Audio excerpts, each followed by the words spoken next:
A home. It's something we all need. But for too many, having a safe place to make a home is out of reach. The challenges can seem insurmountable. And yet, each and every day, people are coming together to provide safe, quality, and affordable housing for those in need. Welcome to Let's Talk Housing. I'm your host, Meeta Naidu. Join us as we listen to and learn from people in British Columbia who are creating strong, inclusive communities where everyone can thrive.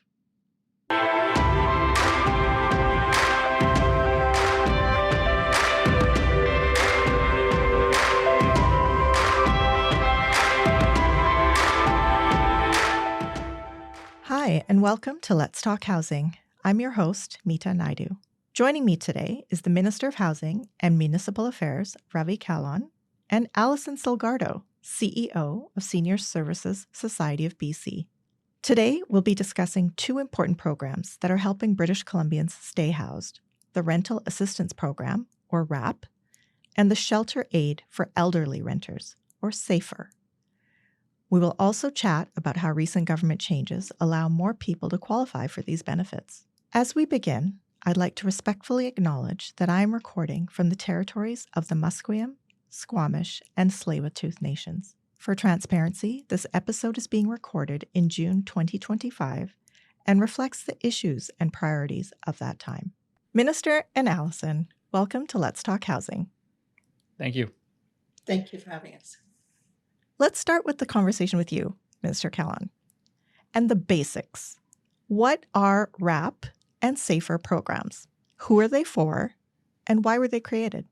Well, RAP and SAFER programs are actually play a really critical, important role in our housing space. We know that there's often families, lower income families, who struggle to be able to afford housing in this crazy environment that we're living in.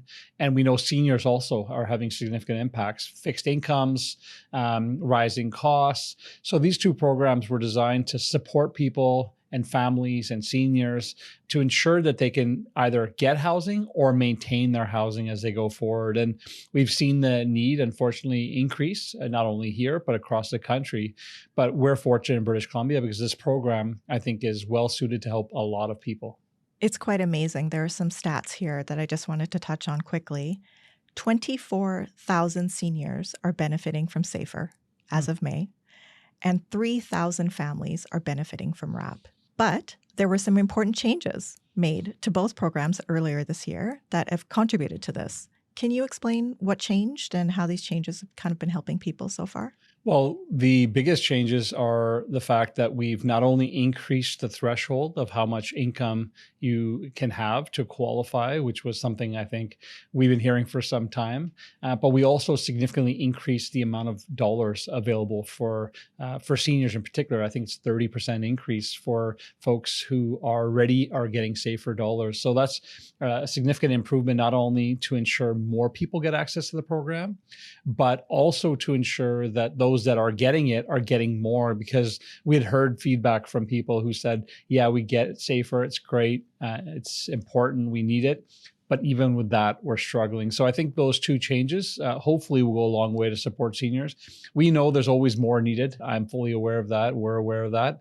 But this is definitely, I think, a positive step in the right direction. I mean, these programs really do matter when you hear how they affect people's day-to-day lives, and we'll get to Alison to tell us a bit about that later. But when it comes to rental assistance for families, why is it important to support households where different generations or extended families live together? Well, I'm fortunate that I grew up in an intergenerational family setting. And I always tell people that it's the best way to raise kids and have families be together. You know, I was raised by my grandparents because my parents were too busy working and couldn't really be home to keep an eye on us troublemakers. But because I was raised by my grandparents, I was able to have that connection to history, the connection to language, the connection to so many important things of our culture and in our communities that I would never have had if I were just literally doing it on my own. And so I think having that kind of environment is actually a lovely thing. And so when you look at the changes we're making around housing, allowing for, multiple units in a single family home, that actually leads to opportunities. But for those that are renting, we know that it's really challenging to be able to keep everybody in the house, needing units that are bigger so you can have auntie, uncle, or someone live with you. And so I think having more flexibility allows for that to happen. And it's a beautiful thing. Not to mention the food. Well, it's nice to have food. Although my mom's a fantastic cook, it was nice to have my grandma's cooking because, grandmas are just a little bit extra. Hopefully my mom's not listening to this because that's a controversial statement. I mean, I see it with my own mom who lives with us now. Yeah, it's always the case. Yeah. And kids are the beneficiaries of it. Absolutely. Allison, quickly, we know that seniors are a big part of our communities, as we're talking about, as grandparents, as volunteers, as neighbors. How does helping seniors stay housed help the community as a whole? That has been probably the biggest thing. And not just seniors who are directly family, because we've got a lot of first generation Canadians, but seniors who have an adopted family in their new community. It's tremendous, the impact of them staying housed. But I think one often mistakes who a senior is, who's in that precarious position. And I did have a couple of examples to share, if that would be helpful. Is when you think of homeless, you think of a very different, people are stereotyping it. So if I may, I wanted to share a story about Peter, who is a 60-year-old gentleman who came to us. He was an immigrant to Canada for 30 years ago. And most of his adult life, he worked in manufacturing, steady work, modest but reliable income. And being first generation, he felt very proud of being self-sufficient and not asking for help. He really benefited from being in Canada and wanted to pride himself on being independent. And when the plant he worked at closed, he lost his sole source of income. And before long, his modest savings were dwindled. His rent kept increasing, and he soon fell behind on payments. For the first time, he actually contended with the idea of being homeless. Overwhelmed, ashamed, and really unsure, he was directed to us by a community health worker. And through our SHINE program, which is a navigation program for seniors, he was connected to SAFER. With SAFER, and Peter's application got submitted, quickly approved, he was able to get reliable monthly supplemental income and was able to stabilize his current housing without having an eviction, and was able to continue with part-time employment to ensure he had a good quality of life. And his comment to us at the end when he sent us a little note was, I didn't even know programs like SAFER existed. He said, I was lost. And just tell me, he says, what to do, walk with me step by step. I might have lost my home. So he's just one example of the many people we see who benefit. And they're just the average person. It could be you or me with one situation in your life creating that challenge. And that's who benefits quite often from SAFER. That's who the senior is. It's not somebody who you normally think of, and not somebody who'd look for resources and supports from government. So being able to access it is a huge win for them. Absolutely. And the ability to not write people off, no matter their age. I would love to ask you the same question, Minister. How does helping seniors stay housed help the community as a whole? Well, I appreciate Allison's example because it's also an additional group of people who are maybe too proud to ask for help, who struggle. And some of them, I've had them when I was, before I became Minister of Housing, I had people in my constituency who would say, I'm struggling between this and some of the medicine that I need to buy. And when you tell them about SAFER, then they're like, oh my God, I did not even know this existed. So part of our challenge, I think, is getting that word out to people, letting them know this is available, getting it accessible to more people. But those examples that Allison highlighted, or the example, is actually, first off, heartwarming because you want to see people that, get the actual benefit from it, but also a reminder that we have still a lot of work to make sure that people are aware of the program and they know they can contact BC Housing to get access to it. So what kind of impact do you hope to see from these programs over the next few years? I'm hoping that we are able to see more people being more stable in their housing. I'm hoping that we're able to see more families to be able to live together and have more security in their housing. And quite frankly, I'm hoping that we're able to slow the challenge that we're seeing, which is unfortunately more seniors finding themselves into homelessness situations. We're seeing a rapid increase in seniors who are just finding themselves not able to keep up with the cost of things. And so this program is instrumental. And hearing Allison's example and hearing the examples I've heard from around the province, it's showing me that this is the right direction we need to be heading. Absolutely. And for seniors and families who might be unsure if they qualify for support, what would you say to them?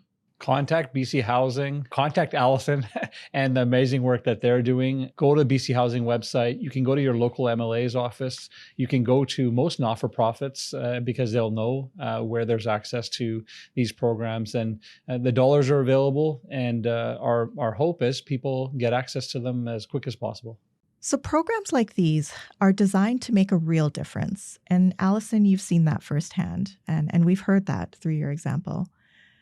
From your experience as CEO of Senior Services Society, can you point to more positive feedback you've heard from people? For most of the seniors that have been able to access SAFER, that meet that criteria, it's the difference between being homeless and it's the few $100s that would make a difference with them staying in the home that they've known for 30, 40 years or being homeless or relocating. And we know for a senior or for anybody, the home is not just the physical space, but it is connection to community, the supports, the resources that are around them. So being able to stay in a place that you're familiar with and the community supports, that is a huge plus. And that's what SAFER offers.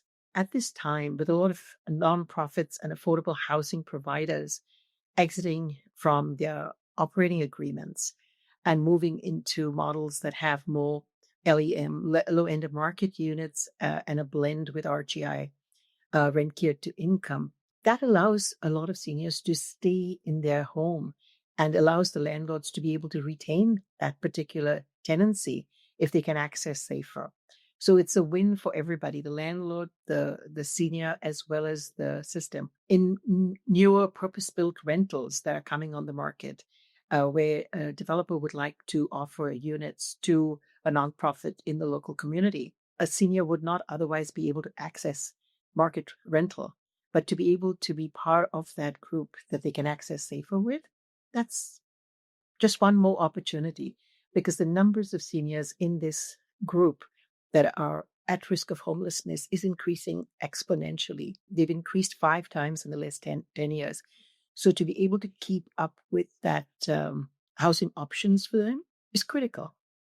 When seniors have stable housing, it doesn't just help them, it helps everyone around them. As you're saying, there are systems that benefit, there's community that benefits. Allison, your organization helps seniors through some pretty tough housing situations. I have a couple of questions. How do you make sure they feel supported, not just with information, but emotionally too? I think the work that our team does is truly incredible. They are able to come alongside the senior in their time of crisis. On average, we get about 12 to 14,000 calls a year. That is of a senior in crisis. So about 40 calls a day on average. So our team are really equipped and we support them to be able to meet the senior where they're at and to be patient. It's like peeling an onion because the person has to feel comfortable. They don't want to ask for help. They're really ashamed most of the time. So it takes some level of comfort to be able to disclose what the challenge and the need is. They may be homeless, but the pathways to homelessness for seniors are so many. And to be able to disclose that pathway and to be able to get help for that, whether it's digital scams or emotional or financial abuse from family or just the cost of living. There are so many ways that seniors get into a precarious housing situation. So having a team and a team that are well trained and able to support a senior at that time of crisis is just critical. You mentioned aging in place. For people that don't know what that is, talk to me about what that is exactly and how it connects to dignity and confidence? So aging in place, it's such a broad topic, and I don't think we often realize the implications. You can take it from the physical piece of a rental unit or a strata that was purpose built maybe 30, 40, 50 years ago even. Aging in place is just being able, as you age, to be able to access every room in your home, whether it is the washroom or whether it is the laundry room. As you age, you may need access to a mobility vehicle or to a walker. And some of the doors in older buildings are not built to accommodate that. So if you can't access the laundry room in your building, now all of a sudden you need home help, not because you can't do laundry, but because you can't get through the door. And there are simple challenges. Or if you lived in a co-op housing quite often is built in a certain form, and it's built often for a particular demographic. Maybe it's a family demographic that a person renting to.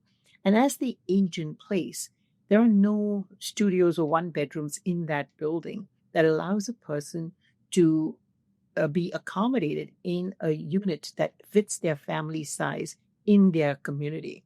So quite often a senior is asked to leave just because there's no unit in that building that fits their size of family because their kids have moved on. And that can be quite disruptive. The other piece is around access to and connection to health supports. Health is governed by regions. And while there are intentions that transitions between regions happen, that always doesn't happen very smoothly. Quite often a senior can, when they move from one region, say from Vancouver region to the Fraser region, because it's cheaper maybe to live there, if their health supports don't transition and they have a mental health issue or they have certain critical illnesses, that becomes a barrier. And we had a recent incident where a person with income, with housing, transitioned regions, their mental supports did not transition with them. So there are some really tragic consequences of not being able to age in place because of the supports other than the physical home. And those are just on the physical side, right? And there are other supports with community and connection. The second example is the story of Mary, an Indigenous senior. And she was 67 years old when she reached out to us. She had lived in the Lower Mainland her whole life. And after years of caregiving for her family, Mary lived alone in a modest rental apartment and managed on a small pension. But as rents climbed, she was beginning to fall behind. She was very proud, private, and truly avoided asking for help, believing there was very little for somebody like her. When Mary confided in a friend at a local cultural center, they referred her to senior services and to our Shine program. During her first meeting with our navigator, Mary opened up about her financial strain. The navigator quickly identified that Mary had not heard of shelter aid for seniors and the rent supplement that she had qualified for many years previously. When Mary applied for SAFER, she was able to get it approved within a few weeks and was able to receive the much needed monthly rent support. Through Shine, she was also able to access several other financial entitlements that helped her access additional income supports that were available particularly to Indigenous seniors. So she was able to stay housed, regain her peace of mind, and more importantly, her sense of dignity. SAFER helps tremendously with seniors where we've been able to access or support a senior, which SAFER has been able to walk alongside them. Because quite often when a senior is in crisis, they are a bit overwhelmed and they need that person to be alongside, filling in the forms, getting their documents together.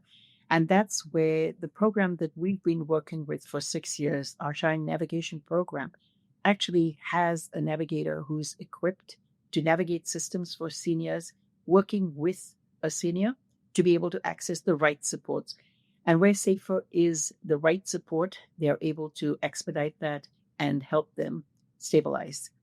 So it definitely is something that has been hugely helpful. Most of the seniors that we work with are not technology savvy, so we cannot just give them a web link and ask them to go and access it and They need somebody to help them through that process. And that's where the SHINE program comes in.